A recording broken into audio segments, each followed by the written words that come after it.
Hello, my dear friends. I'm your science teacher Vaishnavi Patil. Welcome to Gurvari Academy. Friends, आज आपण काय पाहणार आहोत तर आपण आपल्या जो काही तिसरा चॅप्टर आहे ज्याचं नाव आहे the earth and it's living world तर त्या चॅप्टरचं एक्सरसाइज पाहणार आहोत. तर चला आपण आता सुरुवात करूया आपल्या या छान अशा चॅप्टरच्या छान अशा छोट्याशा एक्सरसाइजला. तर त्यामध्ये पहिला प्रश्न आहे व्हॉट्स द सोल्युशन, यावरती उपाय काय आहे, यावरती सोल्युशन काय आहे. तर प्रश्न काय विचारण्यात आलेला आहे लक्षात घ्या. Dark patches appear on the skin after exposure to the sun. जेव्हा आपण प्रखर सूर्यप्रकाशामध्ये जातो त्यावेळेला बरेचसे वेगवेगळे डाग आपल्या शरीरावरती आपल्याला पाहायला मिळतात. आणि हे डाग कशाचे असतात मग, आणि यावरती आपण काय उपाय करू शकतो. तर याचं उत्तर लक्षात घ्या आता. तर याचं उत्तर आहे, काय उत्तर आहे तर याचं, तर आन्सर मध्ये लक्षात घ्या. When dark patches appear on the skin after exposure to the sun we should concern to the doctor. आणि ज्या वेळेला आपण प्रखर सूर्यप्रकाशामध्ये जातो आपल्या शरीरावरती चट्टे उठतात त्यावेळेला आपल्याला डॉक्टरकडे कन्सर्न केलं पाहिजे, डॉक्टरकडे गेलं पाहिजे. आणि ते जे काही सांगतील ते व्यवस्थितपणे आपण ऐकायला हवं. To avoid this we should not roam in the harsh sunlight. तर याला टाळण्यासाठी, अवॉइड म्हणजे काय तर टाळणे, याला टाळण्यासाठी आपल्याला रोम करायचं नाही. रोम म्हणजे काय तर भटकणे, कधी भटकायचं नाहीये. तर ज्या वेळेला हार्श का असतो सनलाइट, हार्श म्हणजे काय कडक असं ऊन असतं त्या वेळेला आपल्याला कुठेही बाहेर फिरकायचं नाहीये. त्यानंतर पुढचा मुद्दा लक्षात घ्या. We should use umbrella or cap when we leave the house. आपण जेव्हा घराच्या बाहेर पडतो प्रखर उन्हाच्या काळामध्ये दुपारच्या वेळेला, तर त्या वेळेला आपण काय केलं पाहिजे, अम्ब्रेला जी काही छत्री असते ती आपण घ्यायला हवी सोबत. आणि फक्त सोबतच घ्यायची आहे का तर नाही, आपल्याला त्याबरोबर त्या छत्रीचा वापर सुद्धा करायचा आहे. त्यानंतर आपल्याला जी काही कॅप आहे ती सुद्धा डोक्यावरती परिधान करायची आहे, घालायची आहे. त्यानंतर पुढचा मुद्दा लक्षात घ्या. Wear cotton clothes that would cover the skin of hands and legs. आणि आपल्याला कॉटनचे कपडे घालायचे आहेत ज्यामुळे काय होईल तर आपला जो काही हाताचा पूर्ण भाग असेल, पायाचा भाग असेल तो पूर्णपणे झाकला जाईल. Use of sunscreen cream is advisable. तर डॉक्टरांच्या सल्ल्यानुसार योग्य तो सल्ला घेऊन काय करायचं आहे, ज्या काही वेगवेगळ्या सनस्क्रीन क्रीम असतात ज्यामुळे काय होतं उन्हापासून आपलं संरक्षण होतं तर तशा क्रीम आपल्याला यूज करायच्या आहेत. त्यानंतर पाचवा मुद्दा हा आहे की covering the face with handkerchief can protect the delicate skin. तर आपला जो काही चेहरा आहे तो आपण हातरुमालाने बांधल्यामुळे आपली जी काही नाजूक अशी त्वचा आहे तर तिचं काय केलं जाऊ शकतं, संरक्षण केलं जाऊ शकतं. त्यानंतर पुढचा मुद्दा आहे सहावा. काय म्हणतो हा मुद्दा लक्षात घ्या.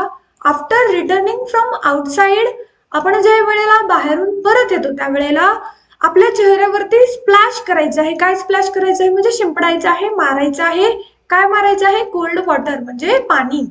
त्यानंतर शेवटचा मुद्दा घ्या. This will help to reduce the temperature of the skin. आणि असं केल्यामुळे काय होईल तर आपल्या त्वचेचं जे काही टेम्परेचर असतं, जे काही तापमान असतं, जे आपण उन्हामध्ये गेल्यामुळे होतं तर ते तापमान काय होईल तर कमी होईल आणि आपण थोडंसं फील छान फ्रेश वाटायला आपल्याला सुरुवात होईल.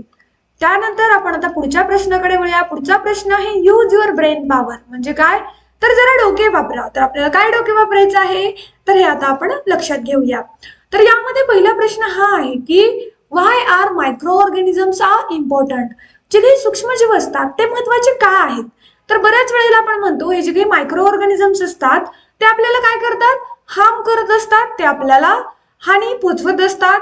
मग हे मायक्रो ऑर्गॅनिझम्स कशा पद्धतीने आपल्यासाठी महत्वाचे ठरतात तर हे मायक्रो ऑर्गॅनिझम आपल्यासाठी महत्वाचे ठरतात कारण ज्या पद्धतीने इतर वेगवेगळ्या प्राण्यांचं आपल्या निसर्गामध्ये महत्व आहे तसंच महत्व या छोट्या छोट्या सूक्ष्मजीवांचं, जीवजंतूंचं आपल्याला पाहायला मिळतं. तर यामध्ये पहिल्यांदा लक्षात घ्या. In every envelope of the earth there are micro organisms. तर पृथ्वीच्या प्रत्येक एनव्हलपमध्ये, एनव्हलप म्हणजे काय तर प्रत्येक कोपऱ्यामध्ये, प्रत्येक ठिकाणी आपल्याला काय पाहायला मिळतात, मायक्रो ऑर्गॅनिझम्स पाहायला मिळतात.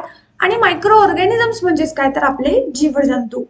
त्यानंतर पुढचा मुद्दा लक्षात घ्या. These micro organisms perform important function of degradation. आणि हे जीवजंतू काय करतात तर डिग्रेडेशन. डिग्रेडेशन म्हणजे काय तर जे काही घाणीचं साम्राज्य असतं त्याचं विघटन करण्याचं काम हे आपले छोटे छोटे मायक्रो ऑर्गॅनिझम्स करत असतात. त्यानंतर पुढचा मुद्दा लक्षात घ्या, they also occupy important place in the food chain. आणि त्यांचं फूड चेन मध्ये म्हणजे काय, अन्न साखळीमध्ये फार महत्वाचा वाटा आहे. ते जर नसतील तर आपल्या आजूबाजूला नुसती काय असेल, घाणेरडी असेल, घाण असेल आणि यांच्यामुळेच आपली जी काही अन्न साखळी आहे ती सुरळीतपणे पार पाडते. त्यानंतर पुढचा मुद्दा लक्षात घ्या, the dead and decaying plant and animals matter is convert into soil and minerals by these micro organism. आणि या छोट्या छोट्या सूक्ष्म जीवांमुळेच काय होतं, तर या छोट्या छोट्या सूक्ष्म जीवांमुळेच आपल्याकडे डेड आणि डिकेइंग जे काही प्लांट आहेत, ॲनिमल्स आहेत, त्यांचं कन्व्हर्जन कशामध्ये केलं जातं, सॉइलमध्ये, आणि त्यांच्यामध्ये जे काही मिनरल्स आढळतात त्यांच्यामध्ये केलं जातं. त्यानंतर पुढचा मुद्दा लक्षात घ्या, if there were no micro organisms huge piles of debris could have piled up everywhere on the earth. तर जर मायक्रो ऑर्गॅनिझम नसते, जर हे जे काही सूक्ष्मजीव आहेत तेच जर नसते, तर आपल्याकडे सर्वत्र घाण पाहायला मिळाली असती, सर्वत्र घाण साठून राहिली असती आणि आपला जो काही परिसर आहे तो अस्वच्छ झाला असता. त्यानंतर पुढचा मुद्दा लक्षात घ्या, कोणता आहे तो, 6वा मुद्दा, therefore micro organisms are very important organisms on the earth. आणि म्हणूनच आपल्या पृथ्वीवरती जे काही सूक्ष्मजीव आहेत, जीवजंतू आहेत, त्यांचं महत्व अनन्यसाधारण आहे, फार मोठं आहे. त्यानंतर पुढे वळूया पुढच्या प्रश्नाकडे. पुढचा प्रश्न काय म्हणतो लक्षात घ्या, तर पुढचा प्रश्न म्हणतो की think about all the food stuffs obtained from the sea, find more information and write 10 lines about them. तर समुद्रामधून आपल्याला जे काही वेगवेगळे अन्न मिळतं, वेगवेगळे माशाचे प्रकार मिळतात, वेगवेगळं अन्न मिळतं, तर त्याच्याबद्दल आपल्याला जास्तीत जास्त प्रमाणामध्ये काय करायची आहे, माहिती मिळवायची आहे. आणि त्याच्याबद्दल जवळपास 10 ओळीमध्ये त्याच्याबद्दल माहिती आपल्याला इथे मांडायची आहे. तर यामध्ये लक्षात घ्या, काय लक्षात घ्यायचं आहे आपल्याला, तर पहिला मुद्दा हा आहे की many marine organisms inhibit seas, some of this form our food. तर वेगवेगळ्या रूपामध्ये मराईन फूड म्हणजे काय, मराईन ऑर्गॅनिझम्स म्हणजे समुद्री जीव आपण ज्याला म्हणतो, जे काही समुद्री जीव असतात ते समुद्रामध्ये राहत असतात आणि त्यांचा बराचसा वापर आपण अन्न म्हणून करत असतो. तर माशामध्ये तर आपण पाहिलं तर माशाचे विविध प्रकार आढळतात, बोंबील असेल किंवा मग पापलेट असेल, असे बरेचसे प्रकार माशाचे अन्न म्हणून वापरले जातात. त्यानंतर पुढचा मुद्दा लक्षात घ्या, various edible varieties of fish caught from the seas. तर माशाच्या बऱ्याचशा खाण्यायोग्य व्हरायटी म्हणजे काय, तर प्रकार, प्रजाती ह्या काय आपल्याला समुद्रापासून मिळतात. There are good quality proteins and fatty acids in the fish, therefore it is a nutritive food.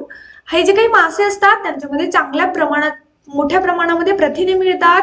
तशाच पद्धतीने काय होतं, तर त्याच पद्धतीने फॅटी ऍसिड्स मिळतात आणि जे काही आपल्या शरीरासाठी न्यूट्रिशन असतात, पोषण देणारे असतात. आणि त्यामुळे हे जे काही मासे आढळणार असतात समुद्रात, हे पोषक अन्न किंवा पोषक द्रव्य म्हणून आपल्यासाठी महत्वाचे ठरतात. त्यानंतर पुढे पहा, shellfish varieties such as crabs, prawns, lobster are favorite food items worldwide. तर अशा शेलफिश, अशा कठीण कवक असलेल्या, कठीण कवच असलेल्या बऱ्याचशा माशाच्या प्रजाती, ज्यामध्ये खेकडे येतात, प्रॉन्स येतात, लॉबस्टर्स येतात, हे जगभरामध्ये सर्वांचं आवडतं खाद्यान्न आहे. त्यानंतर पुढचा मुद्दा लक्षात घ्या, prawns are abundantly available in Indian waters, therefore we get lot of foreign exchange through export of prawns. हे जे काही प्रॉन्स नावाचे प्रकार आहे माशाचा, तर हा आपल्याकडे याची जी काही संख्या आहे ते भारतीय समुद्रामध्ये जास्त प्रमाणात आढळते आणि त्यामुळेच आपण त्याची निर्यात करून मोठ्या प्रमाणामध्ये काय मिळवतो, परकीय चलन मिळवतो, दुसऱ्याचे जे काही पैसे असतात ते मिळवत असतो. तर हा होता आपला दुसरा प्रश्न जो की इथे संपतो. तर आता आपण पुढच्या प्रश्नाकडे वळूया. पुढचा प्रश्न आहे प्रश्न क्रमांक 3 आणि यामध्ये आपल्याला काय करायचं आहे, तर यामध्ये आपल्याला प्रश्नांची उत्तरे द्यायची आहेत. तर यामध्ये पहिला प्रश्न हा आहे की what are the clouds made of. जे काही क्लाउड्स असतात ते कशापासून बनलेले असतात, तर जे काही क्लाउड्स असतात, the clouds are made of fine droplets of water. छोट्या छोट्या वॉटरच्या ड्रॉपलेट्स पासून हे क्लाउड्स बनलेले असतात. The sun's heat evaporates the water to form vapours from the earth surface. जे काही सूर्याकडून येणारी हीट असते तर ती हीट काय होते, इव्हॅपोरेट होते. इव्हॅपोरेट होणे म्हणजे काय, तर त्याचं बाष्पीभवन होतं बाष्पीभवन झाल्यानंतर काय होतं तर बाष्पीभवन होतं त्या पाण्याचं, त्याचं बाष्पीभवन होऊन ते पाणी कशामध्ये रूपांतरित होतं, वाफेमध्ये रूपांतरित होतं. कुठून तर पृथ्वीच्या पृष्ठभागापासून. आणि ही जी काही वाफ आहे ती वातावरणाकडे उंच उंच भागामध्ये जाते आणि एका कूल हाईटला, ज्या ठिकाणी थंड वातावरण आहे, थंड वारा आहे, त्या ठिकाणी इथे कंडेन्सेशन होतं आणि जे काही फाईन ड्रॉपलेट्स आहेत वॉटरचे ते त्याच्यापासून ढग बनतात. तर तुम्हाला समजले का ढग कशा पद्धतीने तयार होतात. त्यानंतर पुढचा प्रश्न हा आहे की what is mean by biosphere. Biosphere म्हणजे काय तर आपण त्याला काय म्हणतो तर जे काही जैवविविधता ज्या स्पिअरमध्ये, ज्या थरामध्ये पृथ्वीच्या आढळते त्याला आपण बायोस्पियर म्हणतो. मग हा बायोस्पियर नेमका काय आहे तर लक्षात घ्या, living things are seen all the envelopes of the earth such as lithosphere, hydrosphere and atmosphere. All the living things together in these three envelopes form a biosphere. तर आपल्याकडे जी काही जैवविविधता आहे ती वेगवेगळ्या भागामध्ये पाहायला मिळते. त्यामध्ये आपल्याला जमिनीवरती वेगवेगळे प्राणी पाहायला मिळतात, पाण्यामध्ये पाहायला मिळतात, काही प्राणी हे आकाशात उडणारे असतात. तर ही सर्व विविधता आहे आणि या तिघांना मिळवूनच काय म्हटलं जातं तर या तिघांना मिळवूनच बायोस्फिअर असं म्हटलं जातं. तर यामध्ये लिथोस्पियर म्हणजे असे प्राणी जे जमिनीवरती राहतात तर त्यांना लिथोस्पियर म्हणलं जातं. त्यानंतर हायड्रोस्पियर, हायड्रो म्हणजे काय तर पाण्यामध्ये राहणारे जे काही प्राणी असतात त्यांना आपण हायड्रोस्पियर म्हणतो. आणि शेवटी मग येतो ॲटमॉस्फियर. ॲटमॉस्फियर म्हणजे काय तर वातावरण. त्यानंतर आपण पुढच्या प्रश्नाकडे आता वळूया. पुढचा प्रश्न आहे दॅट इज क्वेश्चन सी. तर हा प्रश्न क्रमांक सी काय म्हणतो लक्षात घ्या. तर make a list of landforms you see in your surroundings and give description of any two of them. तर तुमच्या आजूबाजूला जे काही जमिनीचे वेगवेगळे भूरूप आढळतात तर त्याची यादी करा आणि त्याच्यापैकी 2 भूरूप तुम्हाला व्यवस्थितपणे थोडक्यातपणे मांडा. तर त्यामध्ये लक्षात घ्या, माझ्या सराउंडिंगला, माझ्या अवतीभोवती छोटे छोटे हिल, छोटे छोटे टेकड्या आढळतात, छोटी छोटी मैदानं आढळतात आणि हे जे काही माउंटेन आहे हे एका डिस्टन्स पर्यंत काय होतं त्याची रेंज असते आणि या माउंटेनच्या रेंजमध्ये आपल्याला दऱ्या पाहायला मिळतात, वेगवेगळ्या गोष्टी आपल्याला पाहायला मिळतात. मग त्या वेगवेगळ्या भूरूपांची यादी अशा पद्धतीने हिलॉक असेल म्हणजे ज्याला आपण टेकड्या म्हणतो, प्लेन म्हणजे काय तर मैदाने असतील किंवा मग माउंटेन म्हणजे काय पर्वत असतील, व्हॅलीज म्हणजे काय दऱ्या असतील, अशा बऱ्याचशा गोष्टी आपल्याला, बऱ्याचशी भूरूप आपल्याला आपल्या परिसरामध्ये पाहायला मिळतात. तर त्याच्यापैकी आपण हिलॉक आणि प्लेन याच्याबद्दल माहिती मिळवणार आहोत, थोडक्यामध्ये लिहिणार आहोत. हिलॉक म्हणजे काय. Hillock is a small size mountain. The land on the hillock is sloping. It is easy to climb a hillock. We can plant trees on the slope of a hill to stop the soil erosion. तर हे जे काही hill असतात, छोटे छोटे टेकड्या असतात, त्या पर्वतापेक्षा थोड्याशा कमी उंचीच्या असतात आणि ह्याचा जो काही उतार असतो थोडासा उतार असतो आणि आपल्याला टेकड्यांवरती चढणं सोपं असतं, इझी असतं. आणि तशाच पद्धतीने आपण त्या उतारावरती काय करू शकतो, प्लांट ट्रीज करू शकतो, म्हणजे वनस्पतींची लागवड करू शकतो. कशासाठी तर ती टेकडीवरची जी काही मृदा आहे ती खाली येऊ नये, तिचं धूप होऊ नये याकरिता आपण काय करू शकतो तर टेकड्यावरती हे वनस्पतींची लागवड करू शकतो. त्यानंतर पुढे पहा, पुढचा भाग आहे तो म्हणजे प्लेन. प्लेन म्हणजे काय तर ज्याला आपण मैदान म्हणतो. मग हे मैदान काय असतात. Playground is a plain. Plain is a flat part of the land. There is no slope or elevation on the plane. Since the entire surface is flat, we can use it for playing the other activities. We can plant trees around the plane. हे जे काही plain असतात, जे की playground असतात, playground म्हणजे ज्याला आपण मैदान म्हणतो, तर हे मैदान आढळतात. तो जमिनीचा सपाट भाग असतो आणि तिथे कुठल्याही प्रकारचा उतार किंवा चढ आढळत नाही. ते अगदी सपाट पृष्ठभाग असतो आणि जो काही पूर्ण पृष्ठभाग असतो तो फ्लॅट असतो. आणि यासाठी हा पृष्ठभाग आपण खेळण्यासाठी किंवा बाकीच्या ज्या काही कृती आहेत त्याच्यासाठी वापरू शकतो. याच्यावरती आपण वृक्षांची सुद्धा लागवड करू शकतो. तर आपण 2 वेगवेगळ्या इलिव्हेशनचं लँडफॉर्मचे रूप पाहिलेले आहेत. पहिला होता कोणता होता तर पहिला होता हिलॉक असेल ज्याला आपण हिल्स म्हणतो आणि त्यानंतर दुसरा होता प्लेन. तर इथे आपला तिसरा प्रश्न संपतो. आता आपण चौथ्या प्रश्नाकडे वळूया. चौथा प्रश्न हा आहे की इथे देण्यात आलेले जे काही लँडफॉर्म आहेत तर त्याला आपल्याला अंडरलाईन करायचं आहे. तर यामध्ये पहिल्या सेंटेन्स मध्ये लक्षात घ्या, आणि leaves at the foot of a hill. तर याच्यामध्ये लँडफॉर्म काय आहे हिल आहे जो की काय आहे, माउंटेन पेक्षा थोडासा छोटा असतो, ज्याला आपण टेकडी म्हणतो.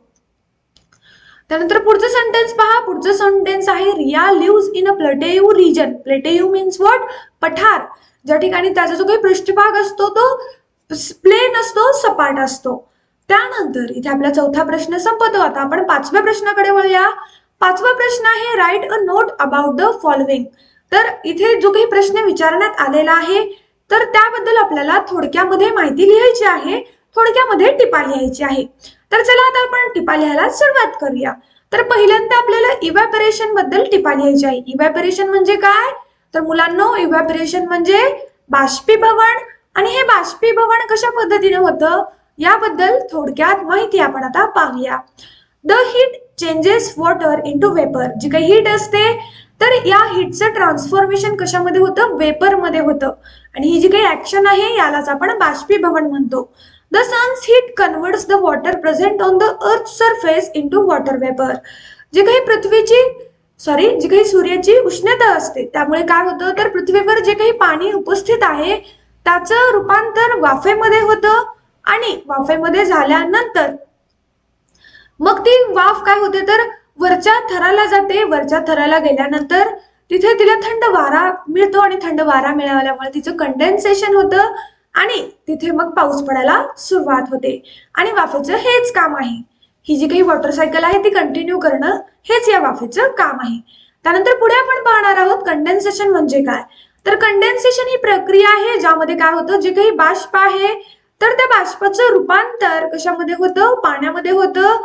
आणि त्याच्यामध्ये नैसर्गिक कंडेन्सेशन होतं. यामुळेच काय होतं? पाऊस पडतो, पर्जन्य होतो. त्यानंतर नेक्स्ट आहे the water cycle. Water cycle काय असते म्हणजे आपण जे काही जलचक्र म्हणतो तो काय असतो, त्याद्वारेच आपल्याला काय मिळतं? पाणी मिळत असतं, पाऊस पृथ्वीवरती होत असतो. यालाच आपण वॉटर सायकल म्हणतो. मग ही जी काही वॉटर सायकल आहे ती कशा पद्धतीने काम करते? Water on the earth evaporates continuously due to the heat of the sun. Water has percolated into the soil, also evaporates due to the heat and enters the atmosphere.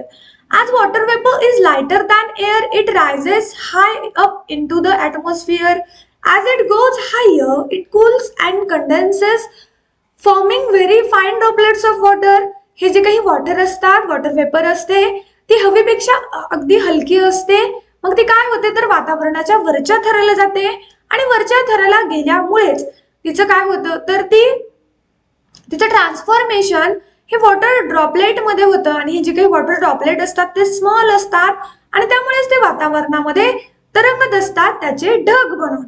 मग त्यानंतर काय होतं, मग ते ढग जेव्हा बनतात त्यावेळेला त्या ढगांना काय होते, थंड हवा लागते. आणि थंड हवा लागल्यामुळेच त्यांचं रूपांतर पाण्यामध्ये होतं. मग हे पाणी, पावसाचं जे काही पाणी असेल ते वेगवेगळ्या झऱ्यांच्या रूपामध्ये, ओहळांच्या रूपामध्ये, नदीच्या रूपामध्ये शेवटी जाऊन समुद्राला मिळतं. आणि काही ठिकाणी तर बर्फ सुद्धा बनतो. मग हे जे काही पाणी असतं, ही जी काही प्रक्रिया असते इव्हॅपोरेशनची, कंडेन्सेशनची आणि पाऊस येण्याची, ही सातत्याने चालू राहते. आणि यालाच आपण काय म्हणतो, वॉटर सायकल इन नेचर म्हणतो. निसर्गातलं जलीय चक्र याला आपण म्हणतो. त्यानंतर आपण आता पुढच्या प्रश्नाकडे वळूया. पुढचा प्रश्न आहे प्रश्न क्रमांक 6. तर यामध्ये आपल्याला 2 एक्झाम्पल्स लिहायचे होते. तर त्यामध्ये वेदर रिलेटेड इव्हेंट्स म्हणजे वातावरणाशी संबंधित घटना. तर त्यामध्ये पहिली घटना आहे फॉर्मेशन ऑफ क्लाउड्स, दुसरी घटना आहे रेनफॉल, तिसरी घटना आहे फॉग, ज्याला आपण काय म्हणतो, धुके म्हणतो. मग येतात विंड. विंड म्हणजे काय तर वारा, स्टॉर्म्स म्हणजे काय तर वादळे. अशा बऱ्याचशा वातावरणातील घटना आपल्याला पाहायला मिळतात. त्यानंतर sources of water. Sources of water म्हणजे काय तर पाण्याचे स्त्रोत. तर कोणते कोणते आहेत? Reels and brooks. रील्स म्हणजे काय तर ज्याला आपण झरे म्हणतो. स्ट्रीम्स. स्ट्रीम्स म्हणजे काय तर ते सुद्धा छोटे छोटे झरे असतात.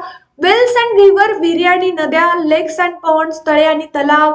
ग्लासियर्स. ग्लासियर तुमच्यासाठी नवीन असेल, याला हिमनग असं म्हटलं जातं. तर हे जे काही हिमनग असतात तर बर्फाळ प्रदेशामध्ये जे काही पाणी असतं तर त्याच्यापासून मोठे मोठे पर्वत बनतात बर्फाची, याला आपण ग्लासियर म्हणतो. तर विद्यार्थी मित्रांनो, इथे आपला हा जो काही तिसऱ्या पाठाचा स्वाध्याय होता, एक्सरसाइज होता, तो संपतो. आशा करते तुम्हाला हा स्वाध्याय समजला असावा. तर इथे आपला the earth needs living word या पाठाचा स्वाध्याय संपतो. अशाच पद्धतीने यापुढील पाठांचे स्वाध्याय पाहण्यासाठी, यापुढील पाठांचे एक्सरसाइजेस पाहण्यासाठी, पाठ पाहण्यासाठी तुम्हाला आमच्या चॅनलच्या प्लेलिस्ट मध्ये जावं लागेल. त्या ठिकाणी तुम्हाला 5th standard environmental science part 2 या फोल्डरमध्ये सर्व व्हिडिओज मिळतील, पाहायला विसरू नका. तशाच पद्धतीने जर तुम्हाला या भागावरती काही अडचणी असतील, काही प्रश्न असतील तर लगेच कमेंट सेक्शन मध्ये टाका. तुमच्या ज्या काही अडचणी असतील त्या सोडवण्याचा आपण प्रयत्न करूयात. तर आपण इथे थांबूया, लवकरच भेटूया पुढच्या भागामध्ये.